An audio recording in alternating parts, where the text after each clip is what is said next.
Slime, drama fantasi Korea terbaru yang diadaptasi dari komik berjudul sama, telah hadir.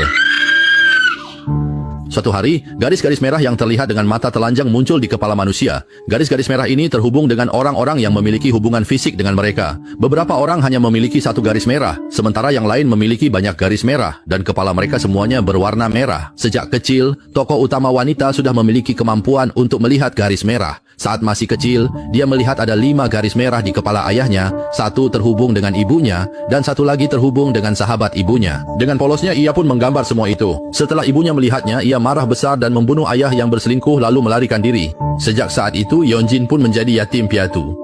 Seiring bertambahnya usia, kepribadian Yeonjin semakin tertutup. Ia mengurung diri di rumah sepanjang hari dan menjadi seorang hikikomori. Namun, ia pun perlahan mulai memahami arti dari garis merah itu. Setiap orang yang pernah memiliki hubungan fisik, garis merah akan otomatis terhubung, dan hanya dia yang bisa melihat rahasia garis-garis merah itu.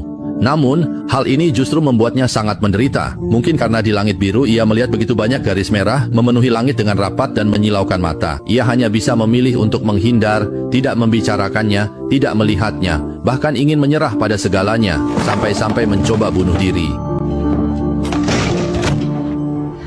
Namun takdir seolah mempermainkannya. Setiap upaya mengakhiri hidupnya selalu gagal, hingga akhirnya ia menjadi makhluk yang tak bisa mati. Namun pada suatu hari, ia akhirnya memantapkan hati. Karena ia tidak bisa mati, maka ia memutuskan untuk mencari tahu mengapa garis-garis itu muncul, siapa yang menciptakan garis-garis merah itu, dan bagaimana cara menghilangkan kutukan ini. Pada saat yang sama, terdengar suara ketukan di pintu. Seorang tetangga yang mengaku baru saja pindah datang membawakan buah-buahan, membuat Yansen terkejut. Karena pemilik rumah tak kunjung membuka pintu, tetangga itu pun meletakkan buah-buahan di depan pintu. Saat hendak pergi, ia masih sempat dengan ramah mengingatkan Yansen agar memakan buah itu sebelum membusuk.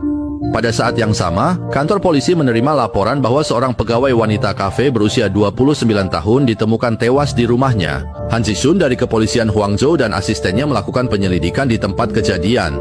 Korban ditemukan dalam keadaan sangat bersih. Meskipun rumahnya tampak berantakan, semua barang tertata dengan sangat rapi, dan ia juga diketahui sering memesan makanan dari luar. Dalam penyelidikan, polisi menemukan bahwa pada larut malam kemarin ada seorang pria mengenakan helm muncul di lorong apartemen. Tampaknya adalah seorang kurir makanan. Yang lebih aneh lagi, korban pada malam itu sama sekali tidak memesan makanan. Barang-barang berharga di rumah korban juga tidak ada yang hilang, dan tidak ditemukan tanda-tanda pelecehan seksual. Hal ini membuat motif kasus ini menjadi semakin misterius. Larut malam, Yansen melepas kacamatanya dan sedang menonton televisi, di mana televisi juga sedang menayangkan kasus pembunuhan ini. Ini adalah kasus pembunuhan ketiga di daerah Shinwudong dalam beberapa waktu terakhir. Hingga kini, polisi masih belum menemukan petunjuk yang cukup untuk mengidentifikasi pelaku, sehingga para warga di sekitar pun diliputi rasa cemas. Pada saat itu,